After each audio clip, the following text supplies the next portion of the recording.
Good morning, children. Sairam. So, how are you all? I hope all of you have learned your lesson number 19, our rights and duties.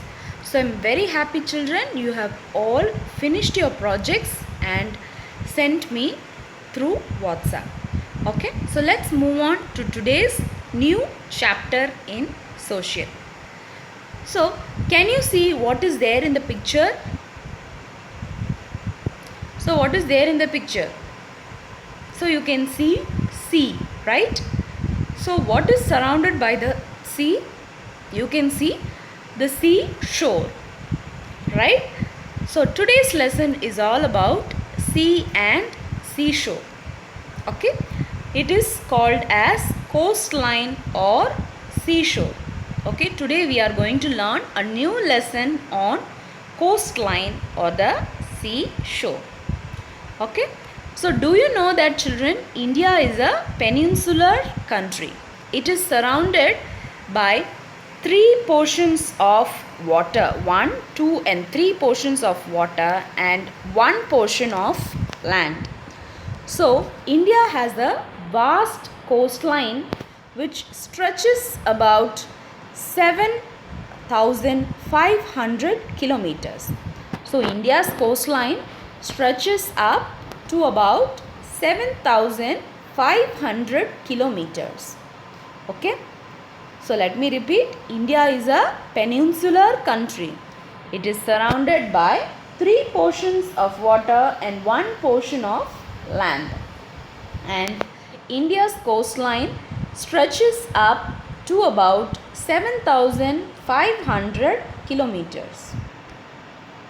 So let me tell the physical features of India. Okay.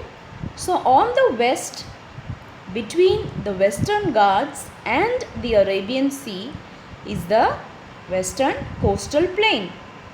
On the east, between the Eastern Ghats and the Bay of Bengal is the Eastern Coastal Plain. These plains meet at Kanyakumari, the southernmost tip of the peninsula. So let me show you this. So here you have the Western Ghats. So here you have the Western Ghats. Okay, and the Arabian Sea. So this area between the Arabian Sea and the Western Ghats, you have the Western Coast Line. Okay, and here between the the Eastern Ghats and the Bay of Bengal, you have the Eastern Coastline. So these two coastlines join down at the tip, that is the southernmost tip, called the Kanyakumari. Okay, so did you understand what is the western coastline and the eastern coastline? Okay, so let's see. So as I told you, Arabian Sea is here, Bay of Bengal is here, and Indian Ocean is down, and this is called the southernmost tip. So this is called the southernmost tip, that is the Kanyakumari. Okay, so here we have Indian Ocean. So Arabian Sea on the west, Bay of Bengal in the east, and Indian Ocean down. Okay, so did you understand the physical features? Okay, so let's move on. So now we are going to see western coastal plains and eastern coastal plains.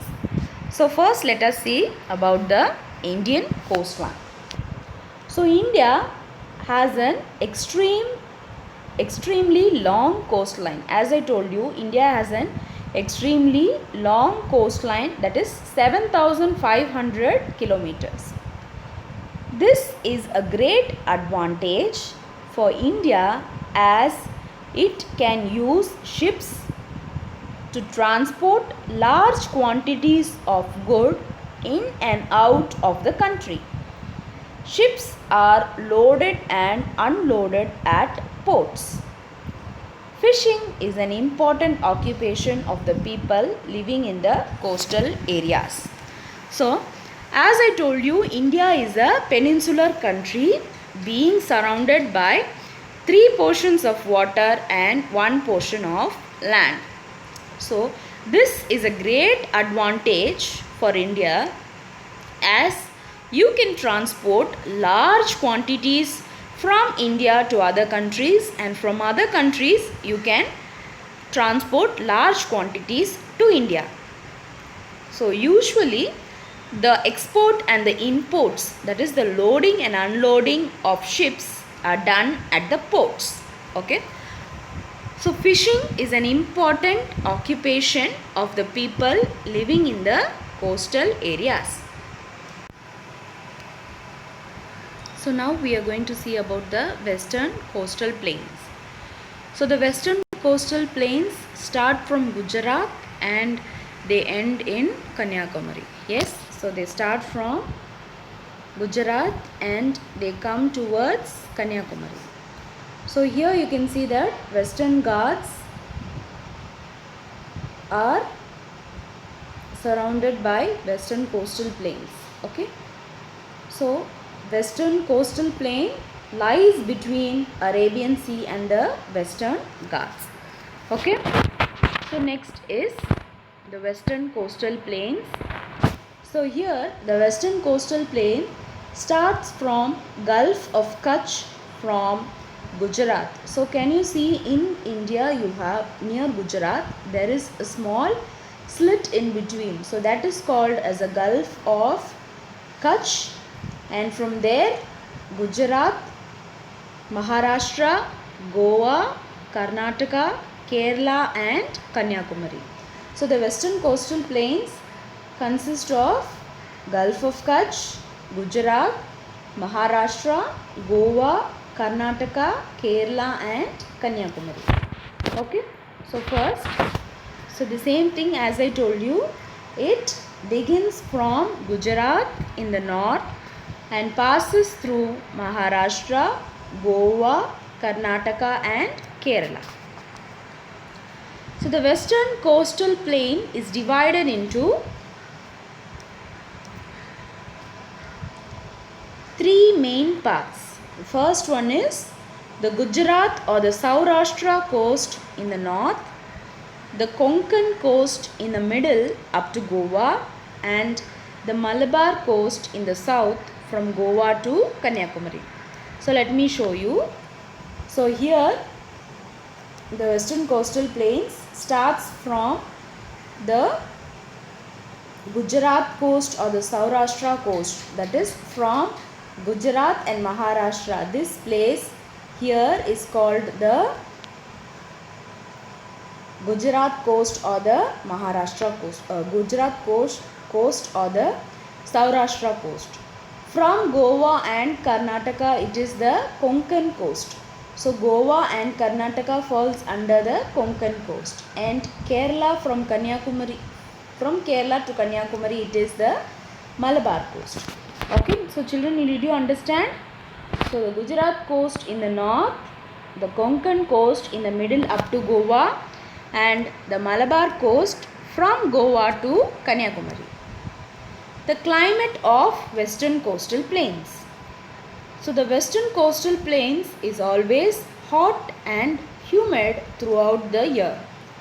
Hot and humid throughout the year. So I told you, right? So the Gujarat or the Saurashtra coast, the Konkan coast and the Malabar coast. So these form the western coastal plains. So Gujarat or the Saurashtra coast is the topmost part of the western coastal plain. So Gujarat or the Saurashtra coast is the top part of the western coastal plain. So the Gujarat coast starts from Gulf of Kutch. So can you see the slit in between here? So can you see the slit in between here? So the two lands are there separated by a small layer of water. So this is called Gulf, and the Gujarat coast starts from the Gulf of Kutch and stretches across till Gulf of Kambar. Okay, so this is Gulf of Kutch and this is Gulf of Kambar. Okay, Kambat.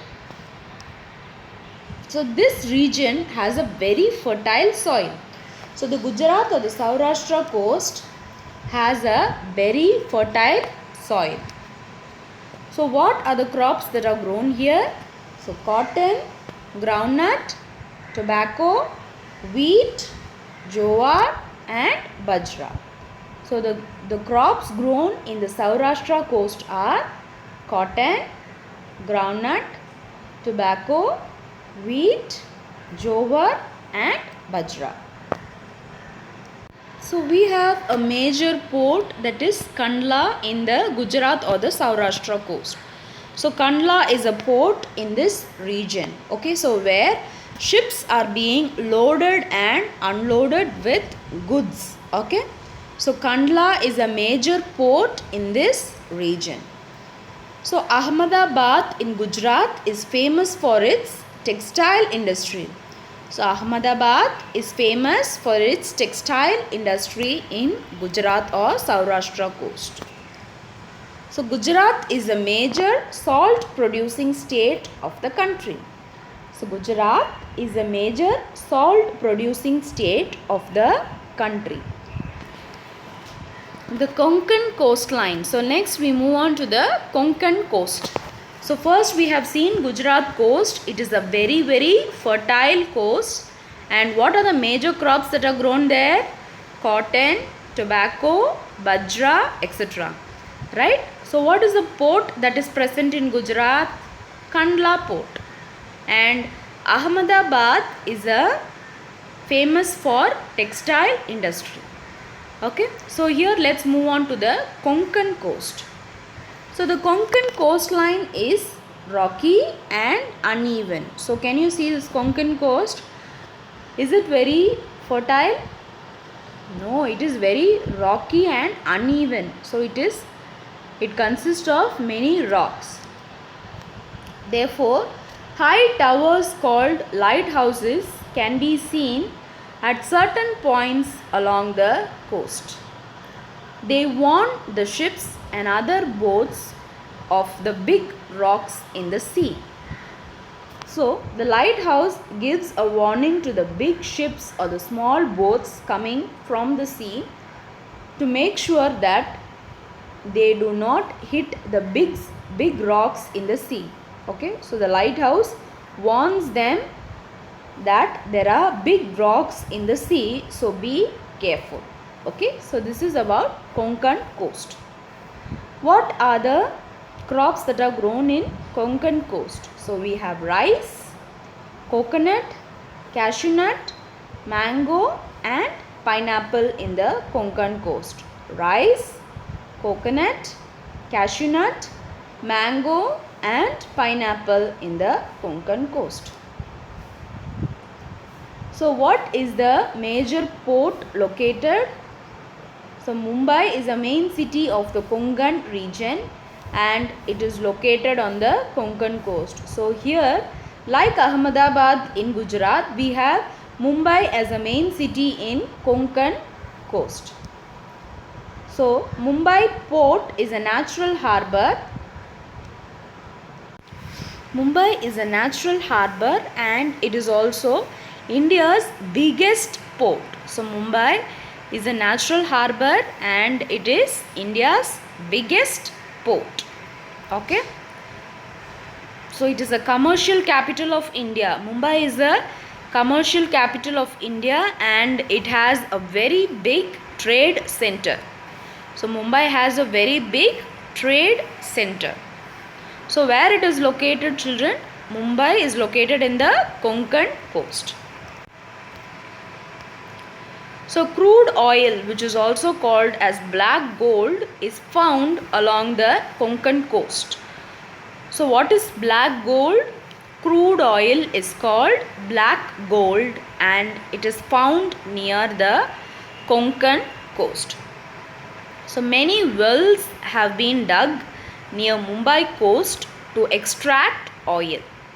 Many wells have been dug near Mumbai coast to extract crude oil.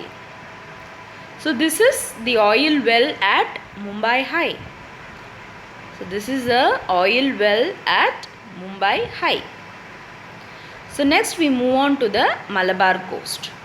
So unlike the Konkan coast, Malabar coast is a very, very fertile area.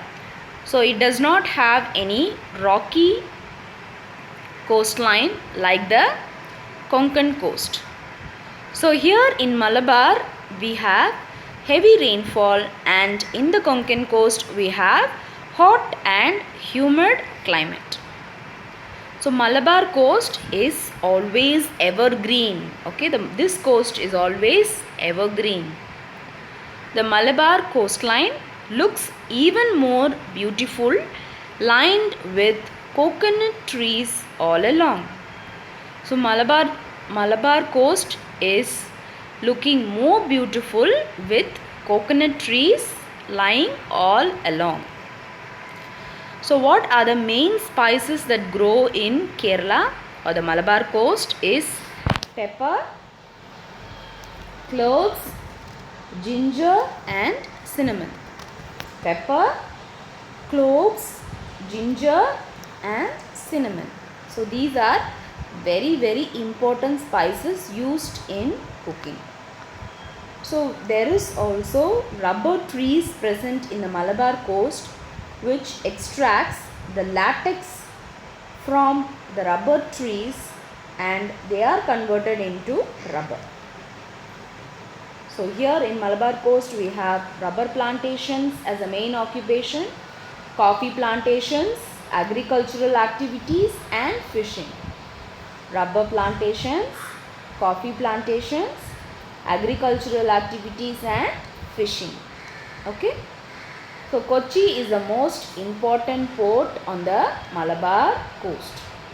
Kochi is the most important port on the Malabar coast. So what are the main tourism areas in the western coastal plains? It is St. Mary's Island in Karnataka, Thakarli in Sindhudurg, Goa in the Konkan coast and Kerala in the Malabar coast. Okay. So what are the water sports that they do in western coastal plains are the scuba diving and snorkeling. Scuba diving and snorkeling. So next we move on to the eastern coastal plain. So in the eastern coastal plain we have wider plains. So western coastal plains, on comparing, the plains are wider enough in the eastern coastal plains. Okay. So when comparing to the western coastal plains, the eastern coastal plains are wider. Okay. So the eastern coastal plain starts from West Bengal, Odisha, Andhra Pradesh and Tamil Nadu. So the eastern coastal plain starts from West Bengal, Odisha, Andhra Pradesh and Tamil Nadu. Okay.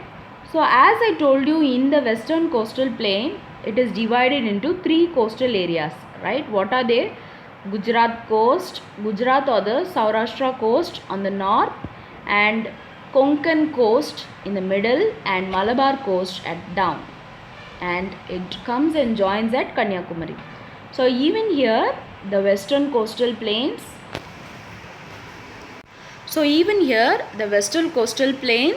starts from West Bengal and ends in Tamil Nadu. Okay. So it is being divided into 2 parts. First one is the northern circus and second one is Coromandel coast. First one is northern circus and second one is Coromandel coast. So first let us know that this tract of land is very, very fertile because lots of rivers are there in the eastern Ghats. Okay, the eastern coastal plains consist of the deltas of Mahanadi, Godavari and Krishna that make this tract of land very, very fertile. Okay. So the eastern coastal plain consists of 3 deltas, that is Mahanadi, Godavari and Krishna. The important crops that are grown in the eastern coastal plains are rice and sugarcane. Cotton, coconut and jute are also grown here. So what are the important crops? Rice, sugarcane, cotton, jute and coconut. So there are natural harbors present. So Visakhapatnam is a natural harbor that is present in the eastern coastal plain. So it is also a shipbuilding yard and an oil refinery is present there in Visakhapatnam. So we also have a largest port in Chennai in the eastern coastal plains. So we also have a largest port in Chennai, that is in the eastern coastal plain. Okay. So that's all about eastern coastal plains. So in the next session we will be discussing about the islands that are present in the eastern coastal plains and the western coastal plains. Okay. So until then, revise the lessons, go through if you have your textbooks, just read the lesson and make sure that you understand this. Okay. So I'll give you an activity in the next session. Until then, read and revise the lessons that have been taught. Thank you, children.